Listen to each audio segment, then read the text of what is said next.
আমরা ক্লাসে আসি। আমরা এখানে একটা উদ্দীপক লিখেছি। একটা উদ্দীপকে দেওয়া আছে এ আর ইকুয়াল টু এম আর, যেটা ভূমি অক্ষ বরাবর। আরেকটা উদ্দীপকে দেওয়া আছে এ আর এম আর, যেটা বাম থেকে ডান দিকে নিম্নগামী। এখানে লেখা আছে চিত্র এ বাজার এবং চিত্র বি বাজার। আমরা এই চিত্র দেখে কি বুঝতে পারতেছি এটা কোন বাজারকে নির্দেশ করতেছে? যেহেতু এখানে দুইটা চিত্র দেওয়া আছে, এখানে কিন্তু দুইটা চিত্রের নাম উল্লেখ করতে হবে।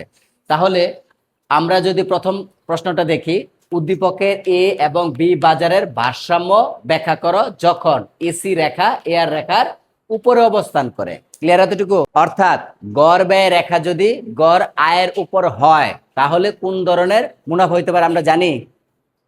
আমরা একচেটিয়া বাজারে দাম যাকে নির্দেশ করি সেটা হচ্ছে গড় আয়, আর পূর্ণ প্রতিযোগিতামূলক বাজারে গড় আয় প্রান্তিক আয় সব সমান হয়। আমরা এই চিত্র থেকে কি বলতে পারি কোনটা কোন ধরনের বাজারকে নির্দেশ করতেছে? জি স্যার। আচ্ছা বলেন তো, তাহলে এই যে চিত্র এ বাজারটা কোন বাজারকে নির্দেশ চিত্র করে? এ বাজার হলো পূর্ণ প্রতিযোগিতামূলক বাজার। আবার বলেন। চিত্র এ হলো পূর্ণ প্রতিযোগিতামূলক বাজার। আর চিত্র বি? চিত্র বি হলো একচেটিয়া বাজার। আচ্ছা আমরা সবাই বলি চিত্র বি কি নির্দেশ করতেছে? একচেটিয়া বাজার। এখন প্রশ্ন দেখেন, উদ্দীপকের এ এবং বি বাজারের ভারসাম্য ব্যাখ্যা করো, মানে দুইটারই কিন্তু ভারসাম্য ব্যাখ্যা করতে বলছে। আমরা হয়তো যে কোনো একটা চাইতে পারে, কিন্তু আমরা এখানে দুইটাই শিখবো, কারণ কি আমরা তো জানি না কোন প্রশ্নটা দিতে পারে। তাহলে ভারসাম্য অবস্থা আমরা কি জানি? গত ক্লাসে আমরা কি শিখেছি? ভারসাম্য অবস্থায় দুইটা শর্তের প্রয়োজন হয় না? M R is equal to MC, আরেকটা কি হয়? MC greater than M R. কালকে বিস্তারিত ক্লাসে আমরা পড়েছি না? আচ্ছা, তাহলে ওই ভারসাম্য অবস্থায় যদি এসি রেখা এ আর রেখার উপরে অবস্থান করে, সময় একটা প্রশ্ন করছিল যে এসি রেখা কোথায় আছে, তাহলে ওই যে ভারসাম্য শর্ত পূরণের পর পরবর্তীতে এসি রেখা যদি এ আর রেখার উপরে অবস্থান করে, সেই ক্ষেত্রে আমাদের কোন ধরনের মুনাফা হইতে পারে। ক্লিয়ার এখন এতটুকু? তাহলে আমরা এটা প্রথমে কিসের মাধ্যমে দেখব? চিত্রের মাধ্যমে। পরবর্তীতে কি করব সেটা গাণিতিক বিশ্লেষণে যাব। ক্লিয়ার এখন এতটুকু? আচ্ছা আমরা প্রথমে চিত্র বিশ্লেষণ করি। প্রথমে আমরা এ চিত্রকে নিয়ে কাজ করব। তাহলে এ চিত্রে যদি আমরা স্মরণ করি তাহলে চিত্রটা কোন ধরনের হবে খেয়াল করি আমরা। তাহলে এখানে হচ্ছে বিক্রয়ের পরিমাণ, উৎপাদন এক্স অক্ষে দিছে, উৎপাদনে বা বিক্রয়ের পরিমাণ সেটা কিউ দিয়ে প্রকাশ করতে পারি। আর এই পাশে দেওয়া হয়েছে দাম, আয়, ব্যয়, পি আর সি, এখানে শূন্য। আমরা কি বুঝতে পারছি? স্যার। তাহলে আমরা উৎপাদনের পরিমাণ বা বিক্রয়ের পরিমাণ ভূমি অক্ষে এবং দাম, আয়, ব্যয় লম্ব অক্ষে নির্দেশ করেছি। এখন খেয়াল করেন, যেহেতু ভারসাম্য অবস্থা বলা হয়েছে এ এবং বি বাজারের, তাহলে আমরা চিত্রের মধ্যে ভারসাম্য অঙ্কন করি। প্রথমে P is equal to A R is equal to M R. তাহলে আমরা প্রথমে জানি কি এমসি রেখা অঙ্কন করতে হবে। তাহলে প্রথম শর্তটা কি ছিল? প্রয়োজনীয় শর্ত ছিল কি?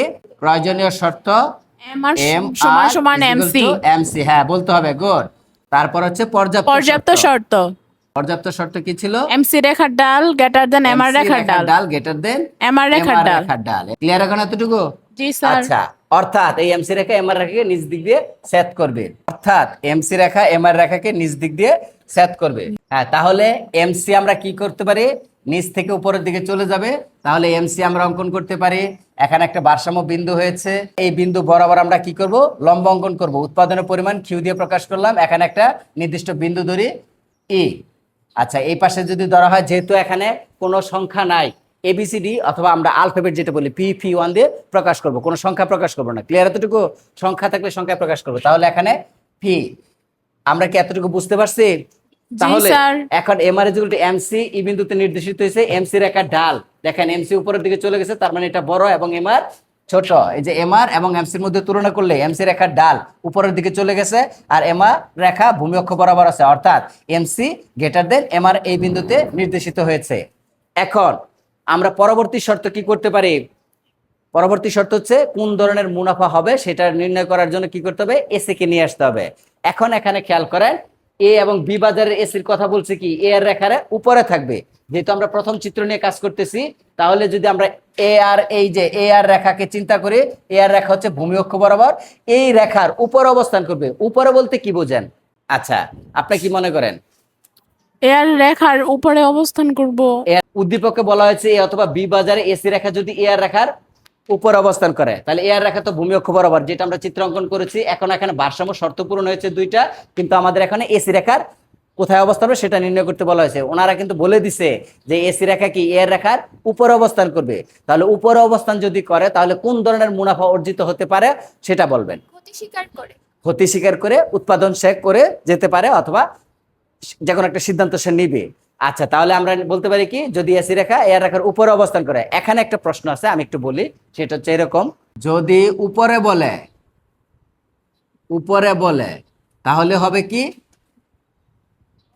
রেখার উপরে, এই যে রেখা আমি চিন্তা করলাম, এই যে রেখাটা দিলাম, P is equal to A R is equal to M R. তার মানে এই যে এখানে যে আমাদের ভারসাম্য বিন্দু হয়েছিল এমসি, এই যে বিন্দুটা হয়েছিল এটার উপরে অবস্থান করবে, এই যে এই জায়গায় অবস্থান করবে। ক্লিয়ার এখন এতটুকু? তাহলে এসিটা হবে এই জায়গায়। এখন এসি এখানে নির্ণয় করলাম। আবার যদি রেখার মধ্যে বলে, কোথায় বলে, রেখার মধ্যে যদি আমাদেরকে নির্দেশ করে, তাহলে এই যে রেখাটা আছে এই রেখার মধ্যে চলে আসবে। তাহলে এই রেখার মধ্যে যদি হয় তাহলে এই যে এখানে আসবে। তাহলে এটা আমরা এসি 1 লিখলাম। পরবর্তীতে যদি বলে রেখার, এই তো গুড, জোরে বলি আমরা রেখার নিচে যদি বলে, তাহলে আমরা যে কোনো একটা বিন্দু নিলাম, এই যে এটা নিলাম, তাহলে এটা হচ্ছে এসি 2। তাহলে এই যে এতটুকু, এটা তাহলে কি প্রথমটা, তাহলে কি এটা প্রথমটা যেটা হয়েছে প্রথম। তাহলে এখানে আমরা যদি নির্দেশ করি, খেয়াল করেন, তাহলে এখানে যদি আমরা নির্দেশ করি এসি, তাহলে এসি সমান এখানে কি হবে, তারপর যদি এসি 1 ধরি তাহলে এসি 1 ইজ ইকুয়াল টু কি হবে, তারপর যদি এসি 2 স্থান নির্ধারণ করি তখন কি হবে একটু খেয়াল করেন। এখানে দেখেন, যদি এসি হয় তাহলে কোন ধরনের মুনাফা হবে? হ্যাঁ, ক্ষতি স্বীকার করে উৎপাদন চালিয়ে যাবে। এখানে মুনাফার কথা বলা যাবে না, যেহেতু ক্ষতি স্বীকার করে উৎপাদনে যাবে সে, এইটা লিখতে হবে। আর যদি এসি 1 হয় তাহলে আমরা এটা দেখতে পারতেছি কি দাম বরাবর, তাহলে স্বাভাবিক মুনাফা। এই ক্ষেত্রে কিন্তু আপনি মুনাফার কথা বলবেন, স্বাভাবিক মুনাফা অর্জন করবে। তারপরে এসি 2 যদি হয় তাহলে কি হয়, দেখা গেছে দাম রেখার নিচে অবস্থান করতেছে, তাহলে হ্যাঁ অস্বাভাবিক অথবা অতিরিক্ত মুনাফা। তাহলে আমরা লিখতে পারি অস্বাভাবিক অথবা অতিরিক্ত মুনাফা। তাহলে আমরা বলতে পারি অস্বাভাবিক বা অতিরিক্ত মুনাফা অর্জন করবে। এখন এই পর্যন্ত ক্লিয়ার আছে সবাই? তাহলে আমরা যদি একটু পর্যালোচনা করি, দেখেন তাদের যে প্রশ্নটা ছিল যে এসি রেখা যদি এর রেখার উপর অবস্থান করে, তাহলে আমরা এই সাথে আরো দুইটা জিনিস শিখে নেব। একটা হচ্ছে উপরে, আরেকটা হচ্ছে মধ্যে, আরেকটা হচ্ছে কি নিচে। তাহলে আমরা এই আবার চিত্রটা যদি খেয়াল করে, যদি উপরে বলে তাহলে এসিতে হবে কি ক্ষতি স্বীকার করে উৎপাদন চালিয়ে যাবে। আর যদি এসি 1 হয়, অর্থাৎ এটা রেখার মধ্যে হচ্ছে এয়ার রেখার মধ্যে, তাহলে হবে কি স্বাভাবিক মুনাফা অর্জন। আর যদি এসি 2 হয়, অর্থাৎ এয়ার অথবা পি এমআর রেখার নিচে অবস্থান করে, সেই ক্ষেত্রে হবে অতিরিক্ত মুনাফা অথবা অস্বাভাবিক মুনাফা অর্জন করবে। তাহলে আমরা ফার্মের অবস্থানটা নির্ণয় করতে পারবো সহজে। এখানে আর কারো কোনো প্রশ্ন আছে? মাথা নেড়ে না, আর কারো প্রশ্ন আছে? আমরা যদি চিত্র বিশ্লেষণ করি তাহলে চিত্রের ব্যাখ্যাটা আমরা কিভাবে দিতে পারি একটু খেয়াল করেন। এখানে ভূমি অক্ষ বরাবর কি ছিল, দাম রেখা, তারপরে আমরা এমসি রেখা অঙ্কন করেছি। এখন যেহেতু আমাদেরকে চিত্রে বলা হয়েছে এসি রেখার অবস্থান, তাহলে এসি রেখার অবস্থান যদি নির্ণয় করি, খেয়াল করেন, তাহলে এসি রেখাটা কোথায় বলছিলাম আমরা, উপরে যাবে। তাহলে উপরে যদি যাই তাহলে এই যে এখানে যে কোনো একটা বিন্দু নিলাম, তাহলে আমি এসি নির্ধারণ করলাম, তাহলে হয়ে গেল এই যে এসি। এখন এটাকে P1 নির্ণয় করলাম আমি। আগের বিন্দুটা আমাদের ই ছিল, আর এখন বিন্দুটা হচ্ছে এফ নিয়ে নিলাম। এটা নিয়ে আমাদের কোনো প্রশ্ন নেই তো? আচ্ছা, এখন খেয়াল করেন, এই যে চিত্রের তিনটা জিনিস পরিলক্ষিত হচ্ছে, একটা হচ্ছে দাম রেখা, একটা হচ্ছে গড় ব্যয় রেখা, আর একটা হচ্ছে গড়ায় রেখা। তাহলে দাম, গড়ায় এবং প্রান্তিকায় রেখা একই রেখায় অবস্থান করতেছে এবং গড় ব্যয় রেখা উপর অবস্থান করতেছে, আর এমসি রেখাটা নিচ থেকে উপরের দিকে সেট করে চলে গেছে। ক্লিয়ার এতটুকু? এখন যদি কখনো বলে যে এসি রেখার অবস্থান অনুসারে মুনাফা নির্ণয় করো, তাহলে আমরা যার যার সাহায্য নিয়েছি তার কথাগুলো উল্লেখ করব। তাহলে চিত্র যদি আমরা দেখি, চিত্রে ভূমি অক্ষে কিসের পরিমাণ দেওয়া আছে? উৎপাদনের পরিমাণ দেওয়া আছে। গুড। আপনার কথা বলেন না কেন? আমি আবার বলি, তাহলে চিত্রের ভূমি অক্ষে কি দেওয়া আছে? উৎপাদনের পরিমাণ দেওয়া আছে। আর লম্ব অক্ষে কি দেওয়া আছে? আমার সাথে বলেন, দাম, আয় এবং ব্যয়। আবার যদি খেয়াল করি তাহলে এখানে এমসি রেখা হচ্ছে বাম থেকে, এমসি রেখা হচ্ছে নিচ থেকে উপর দিকে সেট করে গেছে, আর এসি রেখা হচ্ছে গড় ব্যয়কে নির্দেশ করে, আর পি অথবা এ আর এমআর রেখা ভূমি অক্ষ বরাবর আছে। আমরা এটা বলতে পারি না? আচ্ছা, এখন এই চিত্র থেকে আমরা গাণিতিক বিশ্লেষণে চলে যাব। ক্লিয়ার? তাহলে আমরা বুঝতে পারবো কোন ধরনের মুনাফা অর্জন করেছে। এখন আমরা এটার গাণিতিক বিশ্লেষণ দেখব। আমরা প্রথমে লিখব চিত্র হতে প্রাপ্ত। তাহলে চিত্র হতে প্রথমে কি প্রাপ্ত বলেন? প্রথমে আমরা লিখবো চিত্র হতে প্রাপ্ত এবং প্রথমে আমরা নির্দেশ করি দাম। দামকে কি দিয়ে প্রকাশ করি? পি। তাহলে এখানে পি এর মান কত দেওয়া আছে? এই পি বরাবর যদি আসি তাহলে আমাকে উ থেকে পি পর্যন্ত যেতে হবে। তাহলে উ পি ও ফি টাকা। তারপরে কি লিখবো? উৎপাদনের পরিমাণ। উৎপাদনের পরিমাণকে কিউ দিয়ে প্রকাশ করি। কিউ সমান কত দেওয়া আছে? ও থেকে কিউ, অর্থাৎ যেখানে ভারসাম্য হয়েছিল সেই পর্যন্ত পরিমাণ নিব। তাহলে ও কিউ, এটাকে এককে প্রকাশ করব। তৃতীয়ত হচ্ছে কি লিখবো?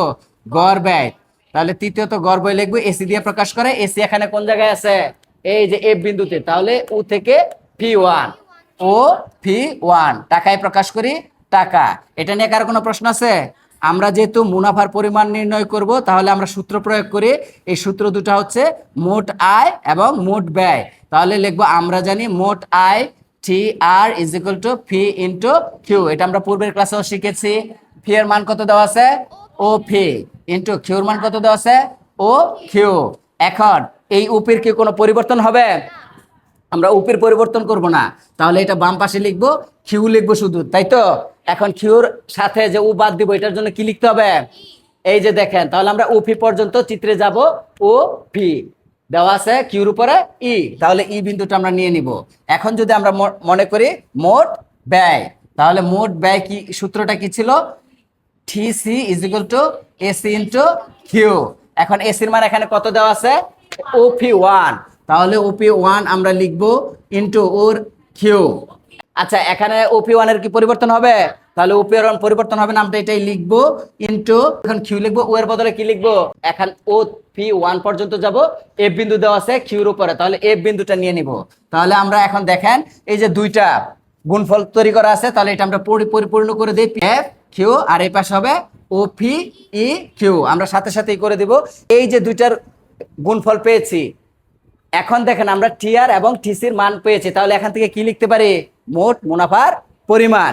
আমরা এখন মুনাফার পরিমাণ নির্ণয় করি, অতএব মুনাফার পরিমাণ। মুনাফার পরিমাণকে আমরা কি দিয়ে প্রকাশ করি? ফাই T R minus T C. T R এর মান কত? OP E Q, OP E Q minus T সির মান কত? OP one F Q. যেটা যেটা মিলে বাদ যাবে, তাহলে এখানে কি কি মিলে? মিলে হচ্ছে ও ও কিউ কিউ, আর বাকিগুলো মিলে মিলে না। তাহলে আমরা কি লিখবো এখন? ফি ই ফি ওয়ান এফ। তাহলে সাজিয়ে যদি লিখি ফি ফি ওয়ান ই এফ। এখন এখানে খেয়াল করেন, এই মানটা কি ধনাত্মক না ঋণাত্মক, এটা এখন নির্ধারণ করতে হবে। আমরা কিভাবে বলতে পারবো? আমরা তো সংখ্যা, আমরা জানি সংখ্যা যদি থাকে তাহলে একটা মাইনাস আসতে পারে অথবা পজিটিভ রেজাল্ট আসতে পারে, কিন্তু সংখ্যা না থাকলে এবিসিডি পি এইসব যদি আলফাবেট থাকে তাহলে ধনাত্মক বা ঋণাত্মক এটা আমরা নির্ণয় করব কিভাবে? এটা কার উপরে নির্ভর করতে হয়? এসির উপরে নির্ভর করতে হয়। তনিমা আমরা একটু খেয়াল করি, তাহলে কার উপরে নির্ভর করতে হবে? এসির উপরে। তাহলে এখানে এসি চিত্র দেখা যায়, তাহলে এখানে এসি কোথায় আছে চিত্রে? এফ বিন্দুতে, যেটা দাম অথবা গড়ায় অথবা এমআর এর উপর অবস্থান করতেছে। আমরা জানি যদি এসি রেখা দামের উপরে অবস্থান করে তাহলে কি গড় ব্যয়টা বেশি হয়, অর্থাৎ আমরা লোকসানে থাকবো। সেহেতু সেই ক্ষেত্রে আমরা কি চিহ্ন ব্যবহার করব? ঋণাত্মক চিহ্ন ব্যবহার করব। তাহলে আমাদের দায়িত্ব কি হবে? এই যে এখানে মানটা পেয়েছি তার পূর্বে একটা ঋণাত্মক চিহ্ন দিয়ে দেওয়া। তাহলে এর পূর্বে কি চিহ্ন দিব? ঋণাত্মক চিহ্ন দিয়ে দিব। এটা আমাদের নিজ দায়িত্বে দিতে হবে। ক্লিয়ার এখন এতটুকু? তাহলে আমরা নিজ দায়িত্বে চিহ্নটা দিয়ে নির্ধারণ করে দেব সেটা কোন ধরনের মুনাফা। তাহলে যেহেতু মাইনাস আসছে তার মানে কি হবে? লোকসান হবে। তাহলে আমরা বলবো যে ফার্মটি ক্ষতি স্বীকার করে উৎপাদন চালিয়ে যাওয়ার সিদ্ধান্ত নিবে। ক্লিয়ার এখন এতটুকু? হ্যাঁ, জোরে বলেন, আপনি জোরে বলেন। বলছি যে এখানে তো দুইটা বাজারের কথাই বলছে, এ বাজার এবং বি বাজার, কিন্তু শুধু এ বাজার দিয়ে বলছি কেন? এখানে ইতিরানির প্রশ্ন ছিল যে আমরা এখানে দুইটা বাজার ছিল, শুধুমাত্র আমরা একটা বাজার দিয়ে কেন প্রকাশ করেছি? আমি কিন্তু দেখেন উদ্দীপকে লেখা আছে, একটু খেয়াল করেন, উদ্দীপকে লেখা আছে এ এবং বি বাজারের ভারসাম্য ব্যাখ্যা করো, অর্থাৎ দুইটা বাজারই ব্যাখ্যা করতে হবে। আমি প্রথম একটা ব্যাখ্যা করেছি, এখন আমি শুধু মান পরিবর্তন করে দ্বিতীয় বাজারের ক্ষেত্রে দেখিয়ে দিব। এখন দ্বিতীয় বাজারটা কোন ধরনের বাজার? একচেটিয়া বাজার। তাহলে একচেটিয়া বাজারের চিত্রাঙ্কন করবো, আর বাকিগুলোকে চেঞ্জ করার দরকার আছে? আপনারা করবেন, কিন্তু আমার চেঞ্জ করার দরকার নাই, আমি জাস্ট এটার উপরে পরিবর্তন করে দেখিয়ে দিব। ক্লিয়ার এখন এতটুকু? বাজার যদি দুইটাই চায় তাহলে দুইটাই দিব, আর যদি একটা চায় একটা দিব। আমি দুইটা কেন লিখছি, কোনটা দিব এটা তো জানি না, কিন্তু চিত্র সহ আমি দুইটাই দেখিয়ে দিব এখন। ক্লিয়ার এখন এতটুকু? Thank you. এখন আমরা লিখতে পারি অতএব নির্ণেয় মুনাফার পরিমাণ এখন কি খেয়াল করেন, এখন কি আমি মুনাফার পরিমাণ লিখতে পারি? যেহেতু এখানে মাইনাস চিহ্ন আসছে তাহলে কি লিখবো? নির্ণয় ক্ষতির পরিমাণ। মুনাফার কথা লিখতে পারি না, তাহলে আমরা কি লিখবো? নির্ণয় ক্ষতির পরিমাণ। তাহলে নির্ণয় ক্ষতির পরিমাণের সময় এখানে তো মাইনাস চিহ্ন আছে, দেখেন এখানে মাইনাস চিহ্ন ছিল না? একটু খেয়াল করেন, এখানে যেহেতু মাইনাস চিহ্ন ছিল তাহলে নির্ণয় ক্ষতির পরিমাণ কি লিখবো? মাইনাস কি আর দিব? মাইনাস আমি দিব না, কারণ কি আমি এই মাইনাসের জন্য কিন্তু ক্ষতির কথা বলেছি। তাহলে এখানে শুধু লিখবো ফি ফি1 ই এফ। দেখেন আমার কথাটা স্পষ্ট বুঝতে পারছেন কিনা সবাই? যদি কখনো ক্ষতির নির্ণয় করা হয় আমাদের, সেই মাইনাসটা কিন্তু এই এখানে আর লেখা যাবে না, কারণ কি এই মাইনাসের জন্য আমরা ক্ষতির কথাটা নিয়ে আসছি। ক্লিয়ার এখন এতটুকু? তাহলে আমরা বুঝতে পারছি এসি রেখা যদি উপর অবস্থান করে তাহলে কি হবে? ক্ষতি স্বীকার করে ফার্ম উৎপাদন চালিয়ে যাওয়ার সিদ্ধান্ত নিবে। Thank you very much. আচ্ছা, মোমোর একটা প্রশ্ন ছিল, প্রশ্নটা বলেন। স্যার এখানে মাইনাস কি কারণে হয়েছে? মাইনাস কি কারণে হয়েছে আমি কিছুক্ষণ আগে বলেছি, একটু খেয়াল করেন। মাইনাস কেন হয় সেটা নির্ধারণ করার জন্য আমরা সাধারণত গড় ব্যয়ের উপরে নির্ভর করব। চিত্রে খেয়াল করেন, এই যে চিত্রে গড় ব্যয় হচ্ছে দাম রেখার উপর অবস্থান করতেছে, অর্থাৎ আমাদের মোট আয়ের চেয়ে মোট ব্যয়টা কি হয়ে যাচ্ছে? বেশি হয়ে যাচ্ছে। এটা চিহ্নিত করার জন্য আমাকে ঋণাত্মক চিহ্ন দিতে হবে। যেহেতু এখানে পি ফি1 ই এফ দিয়ে চিহ্নিত করা হয়েছে, কিন্তু এখানে বোঝা যায় না। যদি এখানে সংখ্যা থাকতো তাহলে বোঝা যেত, মাইনাস চলে আসতো অটো। এখানে না আসার কারণে আমরা এসির মাধ্যমে নির্ধারণ করে এখানে মাইনাস চিহ্নটা নিজ দায়িত্বে দিয়ে দিব। ক্লিয়ার এতটুকু? Okay, thank you very much. Sir অস্বাভাবিক হইলে? অস্বাভাবিক যদি যদি অস্বাভাবিক হয়, অস্বাভাবিক হলে আমাদের কি করতে হবে? এসি রেখাটার পরিবর্তন হবে। আচ্ছা, এখানে দেখেন সবাই একটু খেয়াল করেন, সুন্দর প্রশ্ন। যদি অস্বাভাবিক হয় তাহলে এসি রেখাটা এখান থেকে পি রেখার নিচে চলে আসবে। মনে করেন এখানে চলে আসলো, তাহলে এসি1, এই যে রেখাটা চলে আসলো, এই রেখা বরাবর আমি ফি2 নির্ধারণ করলাম, তাহলে এটা ইএফ জি একটা বিন্দু নিলাম। ক্লিয়ার এতটুকু? তাহলে এই যে এখানে চলে আসলো, তখনও কিন্তু এরকম কি ফি1 ফি এরকম আসবে, কিন্তু তখন মানটা আসবে কি দেখেন? ফি2 ফি ই জি। তাহলে আসবে হচ্ছে মানটা, পি ফি2 ই জি, এই মানটা আসবে। এটাও তো বোঝা যায় না যে ধনাত্মক না ঋণাত্মক? বোঝা যায়, এটা ধনাত্মক বোঝা যায়, কিন্তু এখানে ঋণাত্মক দিতে হবে কিনা এটা আমাকে নিতে হবে। এটা নিতে হবে যে এসি1 এর উপর ডিপেন্ড করে। আমার পূর্বের এসি এখানে চলে আসছে, অর্থাৎ পি রেখার নিচে চলে আসছে, অর্থাৎ মোট আয়ের চেয়ে মোট ব্যয় কম, তাহলে আমাদের লাভ হয়েছে। তাহলে সেখানে যা চিহ্ন আছে ধনাত্মকই থাকবে। ক্লিয়ার? এখন এতটুকু অস্বাভাবিক। আর যদি স্বাভাবিক হয় তাহলে কি হবে? এই এসি রেখাটা কোথায় চলে যাবে? ই বিন্দুতে। তাহলে এসি2 লিখলাম। এটার ক্ষেত্রে কি হবে? এটা দেখেন স্বাভাবিক হয়, তাহলে দেখেন এখানে পি বিন্দুতে চলে গেলে রেজাল্ট আসবে কি? 0। এই 0 যদি 0 রেজাল্ট আসে তখন আমরা কি বলবো? স্বাভাবিক মুনাফা অর্জিত হয়েছে। আর কারো কোনো প্রশ্ন আছে? আচ্ছা, ধন্যবাদ। এই সাদিয়া, খেয়াল করেন, আমরা যদি চিত্র আবার খেয়াল করে দেখবেন, 3 নম্বরের দ্বিতীয় পার্টে লেখা আছে বি বাজারের ভারসাম্য ব্যাখ্যা করো যখন এসি রেখা এ রেখার উপর অবস্থান করে। আমরা যেহেতু শুধু এ বাজারটা দেখেছি, এখন আমরা কোন বাজার দেখবো? বি বাজার। তাহলে বি বাজারকে কোন বাজার নির্দেশ করতেছে? একচেটিয়া বাজার। একচেটিয়া বাজার। তাহলে আমাদেরকে খেয়াল করতে হবে, এখানে যে চিত্র অঙ্কন করেছি এখানে কোন চিত্র হবে? একচেটিয়া বাজারের চিত্র হবে। আমি জাস্ট খালি চিত্রগুলো চেঞ্জ করতেছি, পূর্বের চিহ্নিত যে বিন্দুগুলো ছিল সেটাই রাখবো, শুধুমাত্র আমি চিত্রটা চেঞ্জ করবো। এতটুকু? আচ্ছা, তাহলে আমরা চিত্রে যাই। আমরা যদি একচেটিয়া বাজারের চিত্র অঙ্কন করি তাহলে সেটা আমরা এখন খেয়াল করব। প্রথমে আমরা দাম, আয়, ব্যয় লম্ব অক্ষ বরাবর, আর বিক্রয় বা উৎপাদনের পরিমাণ ভূমি অক্ষ বরাবর। একচেটিয়া বাজারে আমরা জানি গড় আয় রেখা এবং প্রান্তিক আয় রেখা বাম থেকে ডান দিকে নিম্নগামী। তাহলে আমরা লিখলাম, প্রথম শর্ত কি ছিল? MR equal to MC. আমাদের প্রয়োজনীয় শর্ত ছিল এমআর ইকুয়াল টু এমসি। যেহেতু এখানে এমআর, তাহলে এমসি রেখা এখানে অঙ্কন করতে হবে। তাহলে একটা টান দিলাম জোরে, কি আসলো? এমসি চলে আসলো। আমরা জানি স্থির দিকে এমসি উপরের দিকে উঠতে থাকে। এখন যদি এখানে খেয়াল করি, এখানে একটা ভারসাম্য বিন্দু হয়েছে, এটাকে আমরা নিজের মতো ই0 লিখে ভারসাম্য বিন্দুটা নির্দেশ করলাম, এবং এই বিন্দু বরাবর একটা লম্ব অঙ্কন করব এবং একবারে এর রেখা পর্যন্ত যাব। ক্লিয়ার? এখন এতটুকু? এবার বলতে পারেন কেন স্যার? আমরা জানি যেখানে MR is equal to MC হয় সেখানে ভারসাম্য, আর ভারসাম্য বরাবর পরিমাণ নির্দেশ করে। তাহলে এখানে পরিমাণের পরিমাণ হচ্ছে কিউ। এখন খেয়াল করেন, যেহেতু এর রেখাকে আমরা কি বলি? দাম রেখা বলি। কি রেখা বলি? দাম রেখা অথবা চাহিদা রেখাও বলা হয়। আমরা এখানে চিত্রে খেয়াল করব, এর কে আমরা কি বলি? দাম রেখা। যেহেতু আমাদের মোট আয় মোট ব্যয় নির্ণয় করতে দামের দরকার হয়, তাহলে এর রেখায় যে মান দেওয়া থাকবে সেটাকে দাম বলে নির্দেশ করব। এই জন্য আমরা এখান থেকে বর্ধিত করে এই যে এর রেখা পর্যন্ত চলে গেলাম। এখন এই বরাবর একটা রেখা অঙ্কন করব, সেটা হচ্ছে কি ফি। তাহলে এই যে বিন্দুটা এখন আছে, এই বিন্দুতে কি আগের চিত্র যদি খেয়াল করি তাহলে ডাম রেখা বরাবর যদি গড় ব্যয় হয় তাহলে স্বাভাবিক। আর যেহেতু আমাদের চিত্রে বলা হয়েছে এসি রেখা কার উপরে থাকবে, এর রেখার উপরে থাকবে, এসি রেখা এর রেখার উপরে থাকবে। তাহলে এর রেখা এখানে উপরে চলে গেলে কি হবে, এই যে উপরে চলে গেল, এখানে চলে গেল, তাহলে এই যে এখানে নির্ধারণ করব। তাহলে এখানে কি হলো, এসি হয়ে গেল। AC এই যে এসি এখানে প্রথমে ছিল কি ই, এই বিন্দু হচ্ছে এফ, এটা ছিল ফি, ফি ওয়ান।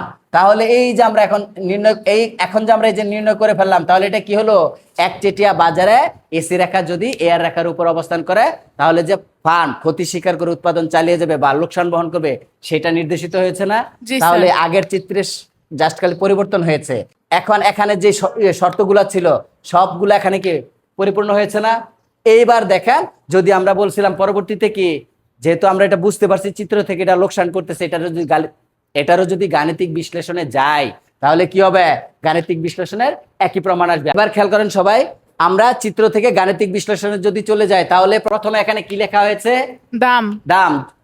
রেশমা কথা বলেন না কেন, জি, স্যার। প্রথমে এখানে কি লেখা হয়েছে, দাম। দাম।